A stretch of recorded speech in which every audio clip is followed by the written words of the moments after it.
यह पांचवा टॉपिक स्वतंत्रता संग्राम और आरंभ। ब्रिटेन के विभिन्न प्रतिक्रिया नीति जैसे इंडियन सिविल सर्विस में प्रवेश किया, 21 वर्ष से घटाकर 19 वर्ष कर दिया। दिल्ली दरबार का आयोजन 1877 में, वर्नाकुलर प्रेस एक्ट 1878, शस्त्र अधिनियम 1878, 1883 में इलवर्ट बिल पारित हुआ। इलवर्ट बिल को लेकर भारत में विशिष्ट समस्याएं खड़ी हो गई। 53 इस प्रस्ताव को मजिस्ट्रेट और को यूरोपीय अधिकारी मतलब भारतीय को भी अंग्रेज का मतलब सुनवाई कर सकते थे उनके मामलों का। उसके बाद है राष्ट्रवाद के प्रारंभिक आविर्भाव, राजनीतिक संस्थाएं। तो सबसे पहले देखते हैं शिक्षा का समृद्ध एवं प्रभावशाली वर्ग था। भारतीय राष्ट्रीय कांग्रेस प्रथम राजनीतिक संगठन नहीं थी। हालांकि 19वीं सदी के पूर्वार्ध भारत में अधिकतर जिन राजनीतिक संस्थाओं का स्थापना हुआ उनका नेतृत्व समृद्ध एवं समाज प्रभावशाली वर्ग कर रहे थे। इन संस्थाओं का स्वरूप स्थानीय और क्षेत्रीय था। प्रशासन में भारतीयों का भागीदारी को बढ़ावा देना, शिक्षा का प्रसार करना और प्रशासनिक सुधार करना इनका उद्देश्य था। 19वीं सदी के उत्तरार्ध में जिन राजनीतिक संस्थाओं का गठन हुआ उनका नेतृत्व मुख्यतः मध्य वर्ग ही कर रहे थे। बंगाल में राजनीतिक सभाएं। 1836 के चार्टर एक्ट के अनेक उदारवादी धाराएं उन्हीं प्रयत्नों का परिणाम था, लेकिन बंगाल में सर्वप्रथम राजनीतिक संगठन बनाने का श्रेय 1836 में बंग भाषा प्रकाशक सभा को मिला। और इस सभा का मुख्य उद्देश्य मातृभाषा के माध्यम से क्या करना, शिक्षा को प्रोत्साहित करना था। जुलाई 1838 में जमींदार के हितों को सुरक्षा के लिए जमींदारी एसोसिएशन, जिसे लैंड होल्डर सोसाइटी भी कहते हैं, भारत की पहली राजनीतिक सभा था, उसका गठन हुआ। 1843 में बंगाल ब्रिटिश इंडिया सोसाइटी का स्थापना होता है। 1851 में जमींदारी एसोसिएशन तथा बंगाल ब्रिटिश इंडिया एसोसिएशन दोनों को मिला दिया जाता है और ब्रिटिश इंडिया एसोसिएशन का गठन होता है। 1866 में दादा भाई नौरोजी ने लंदन ईस्ट इंडिया कंपनी का स्थापना किया। उसके बाद 1852 में बॉम्बे का सर्वप्रथम राजनीतिक दल बॉम्बे एसोसिएशन का स्थापना हुआ। उसके बाद 1870 में महादेव गोविंद नायडू ने पुनः सार्वजनिक सभा का स्थापना किया और सरकार और जनता के मध्य सेतु का काम करना था। सभा राजनीतिक चिंताओं को व्यक्त करने के लिए एक मंच प्रदान किया। ठीक है। 1877 में वर्नाकुलर प्रेस एक्ट का भी विरोध किया था। 1885 में जिस कांग्रेस का स्थापना हुआ उसी बस बम्बई प्रेसिडेंसी एसोसिएशन का स्थापना हुआ। इसका ट्रिक है BFT और T। बदरुद्दीन तैयबजी, फिरोज शाह मेहता और KT तेलंग।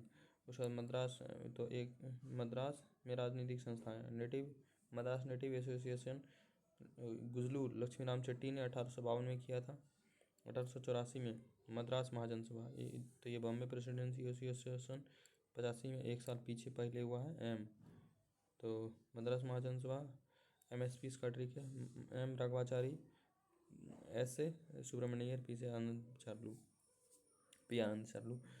उसके बाद 1875 में इंडियन लीग की स्थापना शिशिर कुमार घोष करते हैं। वह इंडियन लीग का स्थान इंडियन एसोसिएशन ऑफ कलकत्ता ले लेता है। इंडियन लीग का स्थापना इंडियन एसोसिएशन ऑफ कलकत्ता लेता है, जिसका इंडियन नेशनल एसोसिएशन और इंडियन एसोसिएशन के नाम से अधिक जाना जाता है ना। 1876 में सुरेंद्रनाथ बनर्जी और आनंद बोस दोनों इसके प्रमुख नेता थे। ठीक है। किसका, इंडियन एसोसिएशन ऑफ कलकत्ता, दोनों मिलाकर जो बना था। उसके बाद भारतीय राष्ट्रीय कांग्रेस एक अग्रदूत संगठन था, जिसे भारतीय राष्ट्रीय कांग्रेस का एक अग्रदूत संगठन था। इंडियन एसोसिएशन, जैसा कि इसके नाम से पता चलता है, इसके लक्ष्य में भारत ब्रिटिश सरकार कार्यों के विरुद्ध संपूर्ण भारत में लोग को एक साथ लाना था। इस प्रकार राष्ट्रीय स्तर पर एक अग्रणी संगठन, यदि हम अल्पकालिक इंडियन लीग को छोड़ दें तो, और भारतीय राष्ट्रीय कांग्रेस का एक अग्रदूत संगठन था। एसोसिएशन ने 18 दिसंबर 1883 में कलकत्ता में पहला अखिल भारतीय सम्मेलन का आयोजन किया था। 1886 में इसका क्या कर दिया गया, विलय कर दिया गया। ठीक है। 1886 में इसका क्या कर दिया गया था, विलय कर दिया गया। कांग्रेस अभियान जो था, पहले 1875 में कपास पर आयात शुल्क का विरोध करना, सरकारी सेवाओं में भारतीयकरण हो, लॉर्ड रिपन अफगान नीति विरोध किया था, शस्त्र अधिनियम का विरोध किया, बर्ना प्लस प्रेस एक्ट का विरोध किया, plantation labour England immigration act का विरोध किया। इलवर्ट बिल के समर्थन में थे। 1836 में बंग प्रकाशक सभा, 1838 में जमींदार एसोसिएशन, 1843 में बंगाल ब्रिटिश सोसाइटी, 1851 में बंगाल ब्रिटिश इंडियन एसोसिएशन, 1866 में ईस्ट इंडिया एसोसिएशन, 1870 में पुनः सार्वजनिक सभा, 1875 इंडियन लीग, 1876 में कलकत्ता भारतीय एसोसिएशन या इंडियन नेशनल एसोसिएशन, 1884 में मद्रास महाजन सभा, 1885 में बॉम्बे प्रेसिडेंसी एसोसिएशन। और इंडियन लीग और इंडियन एसोसिएशन कांग्रेस की पूर्व अभियान था। उसके बाद भारतीय राष्ट्रीय कांग्रेस की स्थापना एओयू में 1883 में ही प्रमुख नेताओं के संपर्क स्थापित किया और अखिल भारतीय कॉन्फ्रेंस का आयोजन किया गया। 1884 में यूनिक प्रयत्नों से इंडियन नेशन यूनियन का स्थापना हुआ और इस पूना में 1885 में राष्ट्र के विभिन्न प्रतिनिधियों के सम्मेलन का आयोजन करने का निर्णय लिया गया, लेकिन पूना में हैजा फैल गया था, इसलिए कहाँ वही बैठक 1800 बम्बई में और अखिल भारतीय कांग्रेस का गठन किया गया। एओयू के अतिरिक्त सुरेंद्र बनर्जी, आनंद मोहन बोस कांग्रेस के प्रमुख नेता थे। ठीक है, उसके बाद तड़ित चालक का सिद्धांत पालित गोखले दिए हैं। कांग्रेस के प्रथम अधिवेशन की अध्यक्षता रमेश चंद्र बनर्जी 72 प्रतिनिधि इसमें भाग लिए थे। तथा बनर्जी 3 बार अध्यक्षता कर चुके हैं। बदरुद्दीन तैयबजी, फिरोज शाह मेहता, आनंद चार्ली सब नेता थे उदारवादी। कलकत्ता विश्वविद्यालय की प्रथम महिला स्नातक कादम्बनी गांगुली 1890 में प्रथम बार कांग्रेस को संबोधित किया था, है ना। इसमें अध्यक्षता कौन थे? फिरोज शाह मेहता थे। उसके बाद है सेफ्टी बल्ब का सिद्धांत बिपिन चंद्र पाल का, है ना। उसके बाद है कांग्रेस का प्रमुख लक्ष्य क्या था? लोकतांत्रिक राष्ट्रवाद की आलोचना आंदोलन चलाना, राष्ट्रवादी आंदोलन लोगों को शामिल करना। आंदोलन में लोगों को शामिल करना नहीं था, ना। आंदोलन में लोगों को शामिल करना नहीं था उद्देश्य। भारतीयों को राजनीतिक लक्ष्य से परिचित कराना, आंदोलन के लिए मुख्यालय स्थापित करना, देश में विभिन्न राजनीतिक दलों कार्यकर्ताओं से मैत्रीपूर्ण संबंध प्रोत्साहित करना, उपनिवेश विरोध में विचारधारा को प्रोत्साहन देना, राजनीतिक कार्यक्रम को देशवासियों को एकमत करना, लोग जाति धर्म प्रांतीय भावना से ऊपर उठ के काम करें, राष्ट्रीय भावना को प्रोत्साहन देना। उदारवादी चलन 1885 से 1905 तक रहा। प्रार्थना एवं राष्ट्रीयवादियों ने प्रार्थना एवं याचिका की पद्धति बतलाया, है ना, उनको उदारवादियों को। उसके बाद 1889 में लंदन में भारतीय राष्ट्रीय कांग्रेस की ब्रिटिश कमेटी इंडिया की स्थापना की गई थी। दत्ता बनर्जी अपने जीवन काल में काफ़ी समय इंग्लैंड में बिताया और भारतीय पक्ष में जनमत तैयार किए। 1890 में 2 वर्ष पश्चात 1892 में राष्ट्रीय कांग्रेस का अधिवेशन लंदन में आयोजित करने का निश्चय किया, किंतु 1891 में ही लंदन में आम चुनाव आयोजित किया जाना था, जिस कारण यह निर्णय स्थगित कर दिया गया। कब? 1891 में निर्णय लिए थे। 1920 में भारतीय व्यवस्थापिका कोई वास्तविक प्रशासनिक अधिकार प्राप्त नहीं था। सर्वप्रथम 1861 में भारतीय परिषद अधिनियम इस दिशा में कदम उठाया गया था और केंद्रीय विधान परिषद का विस्तार किया गया था और 6 से 12 जो गवर्नर जनरल उसके काउंसिल में सदस्य था 6 से 12 कर दिया गया था, है ना। उसके बाद 1892 का अधिनियम का कुछ विशेषता देख लेते हैं। इस अधिनियम में केंद्रीय और प्रांतीय विधानसभा का विस्तार किया गया था कम और इसके अनुसार कम से कम 10 एवं अधिक से अधिक 16 सदस्य होंगे। इस अधिनियम में ब्रिटिश परिवार प्रतिनिधि सिद्धांत को स्वीकार किया, है ना, परिवार प्रतिनिधित्व के सिद्धांत को स्वीकार किया था। उसके बाद इस अधिनियम में विधानमंडल के सदस्यों को निर्धारित नियम के तहत बजट में वित्तीय मामलों पर बहस करने सीमित अधिकार दे दिया गया था और सार्वजनिक हितों के मामले में प्रश्न पूछने का भी अधिकार दिया गया था 1892 के अधिनियम में। प्रतिनिधि नहीं तो करनी 1892 के अधिनियम को ही कहते हैं ना। 1892 का भारतीय प्रतिनिधि अधिनियम बना। उसके बाद इसमें निर्वाचित भारतीयों को बहुमत हो, बजट में नियंत्रण संबंधी अधिकार दिए गए, है ना। इससे नारा दिया गया प्रतिनिधित्व तो करनी, सीधे संवैधानिक सुधार की मांग गति पकड़ने लगी। इसी समय दादा बनर्जी गोपाल गोखले लोकमान्य तिलक स्वराज्य की मांग कर दी थी, है ना। ऑस्ट्रेलिया और कनाडा की तरह भैया हमारे यहाँ भी हो। उसके बाद आर्थिक सुधार से मेरे कुछ फैक्ट,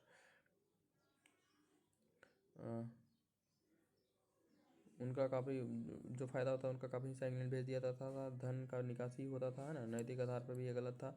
न्यायपालिका में कार्यपालिका से पृथक्करण हो, कुछ मांग था पक्षपात एवं भ्रष्टाचार, नौकरशाही समाप्त हो, विदेशी सरकार की आक्रामक विदेशी नीति की आलोचना की, या विभिन्न कल्याणकारी योजना बड़े से चलाया जाए, है ना, और भारतीय मजदूरों की स्थिति में सुधार की मांग की।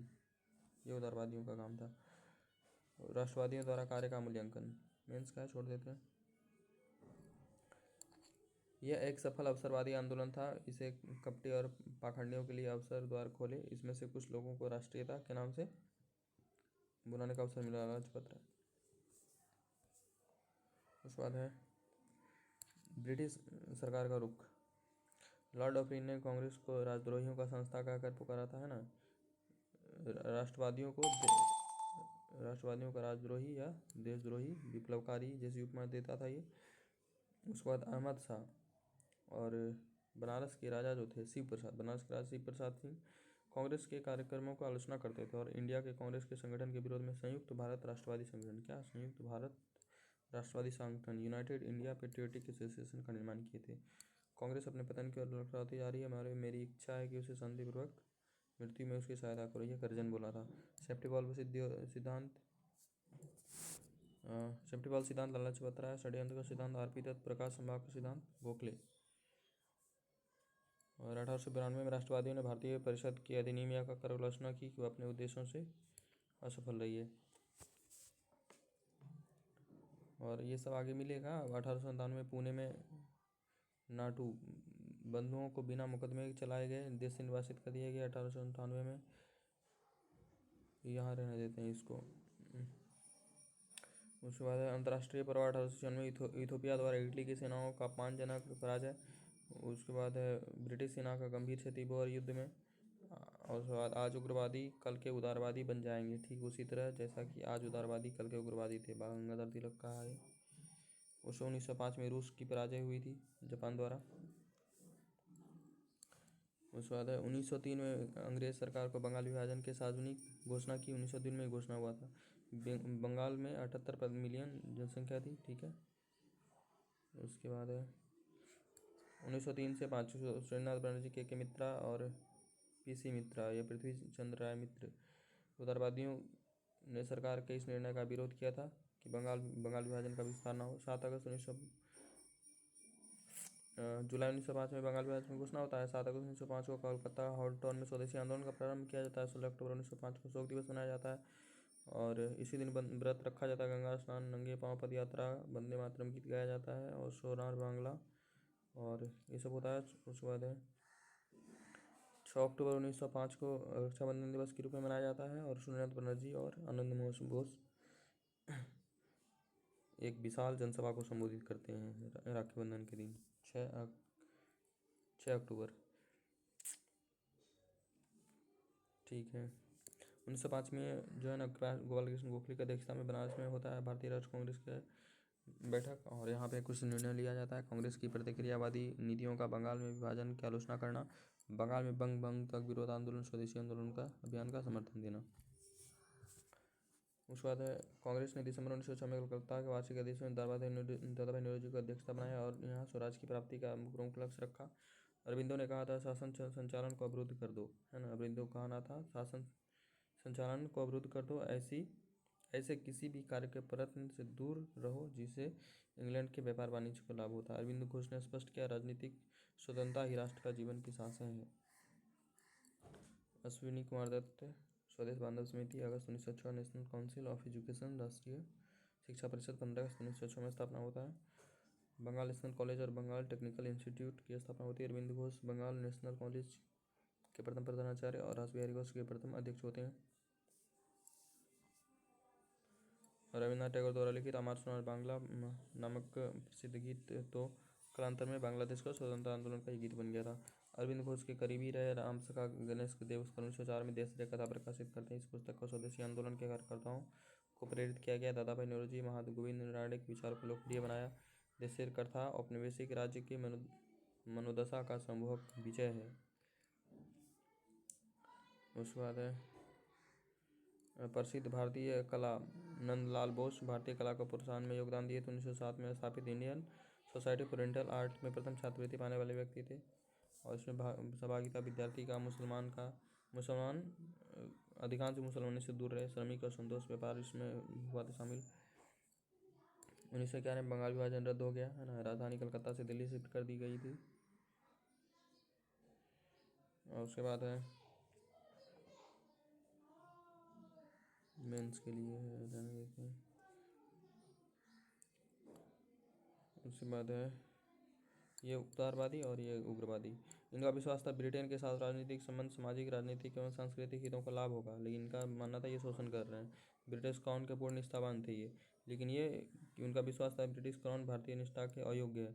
इनका मानना था भारतीय विरोधी आंदोलन, मध्यम वर्गीय शिक्षा सीमित तक रहना चाहिए। इनका मानना था भैया ये जनसम्मान की शक्ति है और इसका त्याग की भावना, पूर्ण निष्ठा होनी चाहिए। सरकारी सेनाओं के भारतीय सहभागिता बढ़ाना, संवैधानिक सुधार की मांग करना, इनका दुर्दशा दूर कर स्वराज्य की मांग करना था।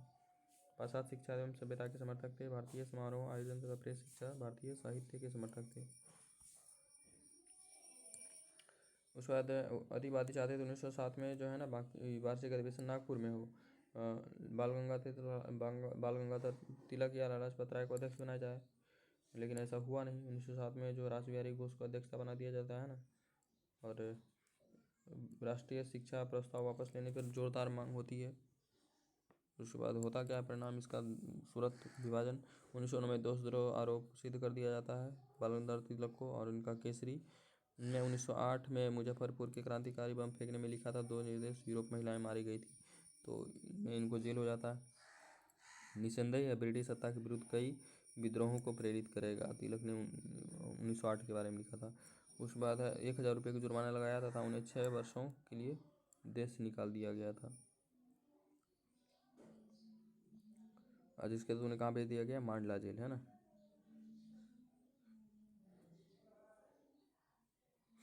उसके बाद विपिन चंद्रपाल तथा अरविंद घोष सक्रिय राजनीतिक संन्यास ले लिया और लाला लाजपत राय विदेश चले गए। ठीक है, इसके बाद मार्ले मिंटो 1909 अक्टूबर 1906 में आगा खां के नेतृत्व में एक मुस्लिम प्रतिनिधिमंडल शिमला में मिला था। इनसे 1906 में ढाका के नवाब सलीमुल्लाह के नेतृत्व में वकारउल मुल्क मुस्लिम लीग की स्थापना होता है।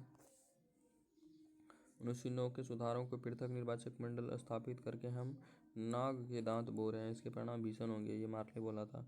मार्ले मिंटो सुधार उभरते हुए प्रजातंत्र का जान से मार देगा के मुंशी। उसके बाद है स्मिथ सरकार के अनुसार केंद्रीय व्यवस्थिका में 60 सदस्य और 9 पदेन सदस्य होते थे। निर्वाचित सदस्य अप्रत्यक्ष रूप से चुने जाते थे। स्थानीय निकायों के निर्वाचक मंडल का गठन था। सामुदायिक प्रतिनिधित्व प्रणाली थी।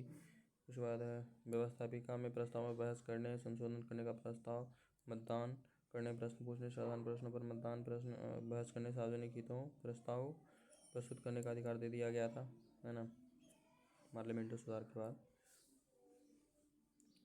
उसके बाद बोअर का युद्ध 1899 से 1902 के बीच में हुआ था। ब्रिटिश सेना गंभीर क्षति हुआ था। जापान रूस पर विजय 1905 में। उसके बाद है कलकत्ता कॉर्पोरेशन ऑफ अधिनियम 1899 में। भारतीय शासक गुप्त बात संशोधन अधिनियम 1904। भारतीय विश्वविद्यालय दिन 1904। बंगाल विभाजन 1905। स्वदेशी तथा बहिष्कार आंदोलन 1903 में सार्वजनिक हुआ था। 1905 में लागू हो गया था बंगाल विभाजन। राजद्रोह अधिनियम 1907। भारतीय दंड विधि 1908। भारतीय समाचार पत्र पर अपराध अधिनियम 1908। विस्फोटक पदार्थ अधिनियम 1908। भारतीय प्रेस अधिनियम 1910। उसके बाद ये मार्ले मिंटो है, वही सब बातें होगी। निर्वाचित सदस्यों की संख्या में वृद्धि कर दी गई। गैर सरकारी निर्वाचित संख्या अभी भी नामजद और अनिर्वाचित सदस्यों की संख्या कम थी। पृथक समुदाय आरक्षण दे दिया गया। निर्वाचित सदस्यों का चयन अप्रत्यक्ष रूप से किया जाता था। गवर्नर जनरल कार्यकारी एक भारतीय सदस्य नियुक्त होता था। उसके बाद पृथक निर्वाचन पद्धति लागू हो गया।